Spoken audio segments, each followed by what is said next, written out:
Infidelity, cheating, betrayal, all of these words carry a lot of hurt and shame. Whether you're finding out that your husband has been unfaithful or your boyfriend's been looking at porn, you might find yourself with a lot more than just a broken heart.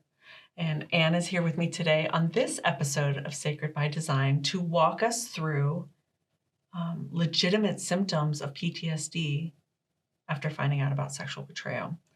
While you may be feeling powerless, there is a lot of power today. We hope that you'll find in being able to name the hurts and walk through to healing.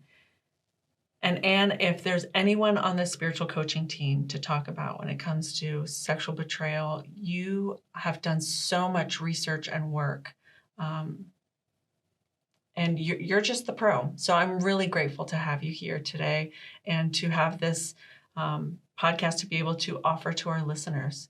So where, how, when, where do we begin? Well, Andrea, thank you so much. I am really glad to be here because I care so much about this topic and I care so much for women and men that are struggling. And this is such a massive, heartbreaking topic. Let's start with a deep breath. Great idea. And if you're watching or listening, please join us with a deep breath. Okay, so I think we'll do this step by step. Okay. And a lot of times the first step is realizing there was a D-Day or Discovery Day. Discovery Day, okay. That you were together with your partner and you were looking at fun Instagram pictures and there was a ding and you glanced down at your husband's phone and there was a text from Laura and you were like, who's Laura? Who is Laura? Mm-hmm. And all of a sudden your stomach drops, you start shaking, you can tell that there's something going on because your husband's looking away and it's just devastating. So D-Day, devastating. And it's very trauma producing because you are caught off guard. You didn't know that there was something going on with somebody. And then you start connecting the dots and panic sets in. Mm. And it can happen by finding porn as well. And it's so shocking because you think your life looks one way and then all of a sudden in a matter of seconds, it looks completely different. Mm. Completely different. And this isn't limited to marriage. Right. Mm-hmm. Boyfriends, fiancés, and obviously long-term 30, 40-year marriages experience this. So then after Discovery Day or D-Day, this is, as you're saying, life-altering and traumatic. I haven't often heard trauma or that word connected to sexual betrayal, but it feels really appropriate, especially when you're saying, you thought your life was one way and then a ding later, all of a sudden, all this, these details and these stories come up. So then what happens with the questions that might start coming up for these women? And if any of our listeners right now have experienced sexual betrayal, I speak for both Anne and I when I say how sorry we are. But the questions of is this normal? Do all men do this? Is something wrong with me? What's wrong with our relationship? Where do we go next? Or is this a big deal? Should I make this a big deal? When actually your body's already telling you it's a big deal because it is going into panic and shock and having a traumatic experience, a traumatic response to the news or the evidence. And thankfully, with the research that's out there, so many women now have a better understanding of what is going on in their body and that it's actual research based, that produces a traumatic response, that your body will experience shaking, ruminating thoughts, digestive problems, not being able to sleep. The and list is long. and rethinking the whole scenario. How long? What is this like? I didn't know. What don't I know? Is it worse than I thought? Maybe it's not as worse than I thought. And without help and good understanding, many women are just left isolated and afraid. Mm. You have mentioned Dr. Barbara Steffens. I know that you've done a lot of research or training through her, under her. Mm-hmm. And I'm just going to go ahead and read this. She is a specialist and author of Your Sexually Addicted Spouse. And Dr. Steffens says, and I quote, 70% of women who learn of sexual betrayal in their marriage can experience mild to moderate PTSD.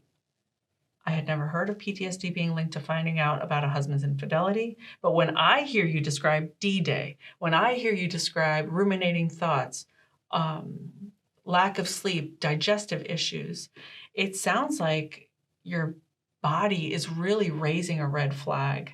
Oh, definitely. And first of all, Dr. Barbara Steffens is so amazing. Thank you so much for bringing her up, because she has a book, Your Sexually Addicted Spouse, and she did her dissertation on partner trauma. Mm-hmm. And she researched this and substantiated what she saw in her clients coming in to her practice: crying all the time, shaking, having trouble concentrating, shut down, hives, chronic fatigue. These were women coming to her practice. And then she did her dissertation on trauma Mm-hmm. and partner betrayal.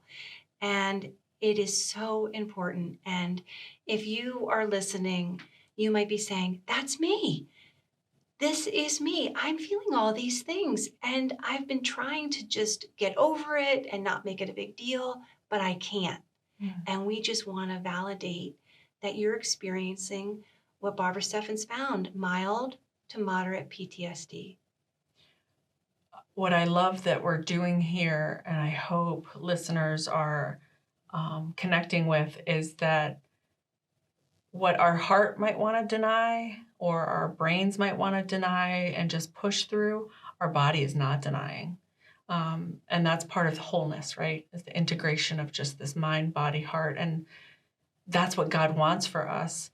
And so God doesn't want you to deny it, but pay attention. Yes. And so what a great opportunity to have the symptoms kind of just laid out. And if it is connecting for you and you are feeling like this is me, the numbness makes a lot of sense. It all makes a lot of sense. So what is a good next step, even right now? Yes, because if you're watching and you're realizing that this is you, I would love for you to, again, take a deep breath, pause the podcast or the viewing format that you have, grab a cup of cold water, call a friend, and honor your body and what your body is trying to tell you, and call a safe friend that you can talk to about this. It's so important to not feel isolated or alone. And you have talked about the right support, because unfortunately getting the wrong support is further damaging, further traumatizing. So what does the right support look like? Again, I mean, that is so important, because the wrong support can make it worse, can be almost re-traumatizing. If you open up to somebody and they say, well, men do look at porn, you know that, right? Or it's, try not to make this such a big deal. Are you having sex? How's your communication? Well, instantly that is very minimizing and more devastating, because she's having these bodily responses. She didn't know that this was happening, and then her safe place then minimized it. So please come to see somebody that's APSATS trained. There's many resources now with Regeneration and other ministries that will validate the traumatic response that you're having and how important this is. Wait, what? Why don't you explain what APSATS means? APSATS is an amazing organization. I'll have to get it right. Yeah. Associated Partners Sex Addicts Trauma Specialists. So we're an organization that will help you find a coach or a clinician to help walk through this. And it's very affirming, wanting to really find help for the person that has betrayed you. It's really to find help for the husband and the wife. Mm. Really to bring understanding about what addiction is, what is trauma, so that the couple can repair. After the rupture comes the Yes. repair. Yes. That's such important work across the board. So, okay, we have talked about the wife and the girlfriend in this scenario, but what can she expect from her husband or boyfriend now that the secret is out? Well, I'm sure for him it's very disturbing and traumatizing as well, Mhm. right? If it's been a secret and actually has been struggling with it and feels shame and regret, he's struggling too and needs support.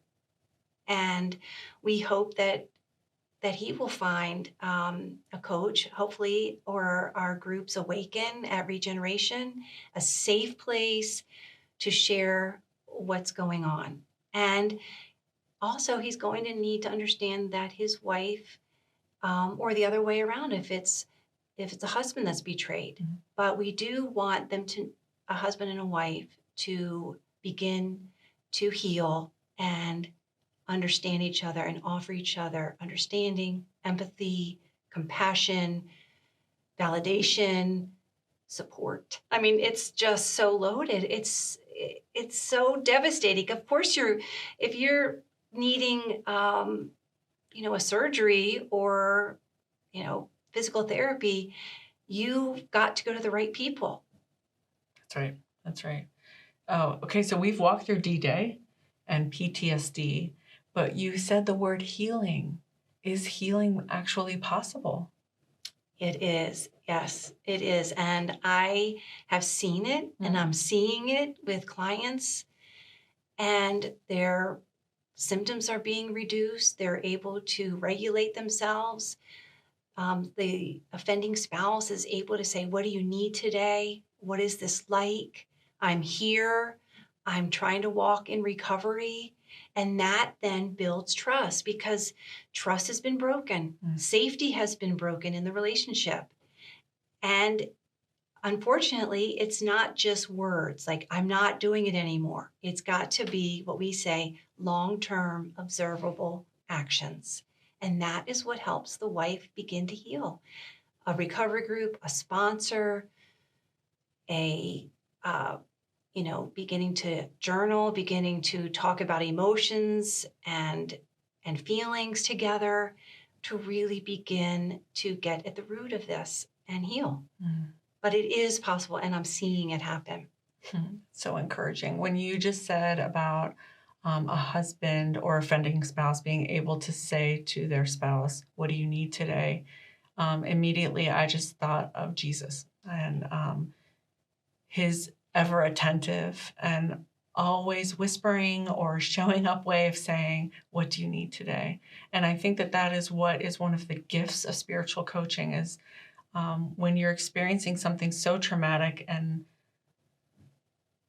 devastating as sexual betrayal, to be able to sit with someone, with a coach, and make quiet space to let Jesus ask you, "What do you need today?" When the person that you've been hoping would ask you that question can't, to allow him to ask you that question. Oh, I mean, that's just how you describe that is so beautiful and so helpful, because in the Psalms it says, "Pour out your heart.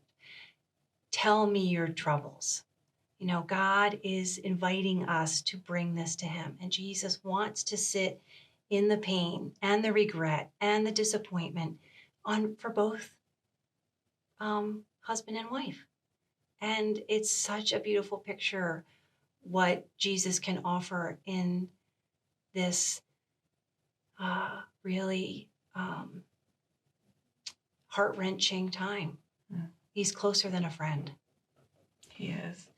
Is there a spiritual practice that that you would suggest, or that maybe you would even walk a client through after learning something like this, if when she's ready?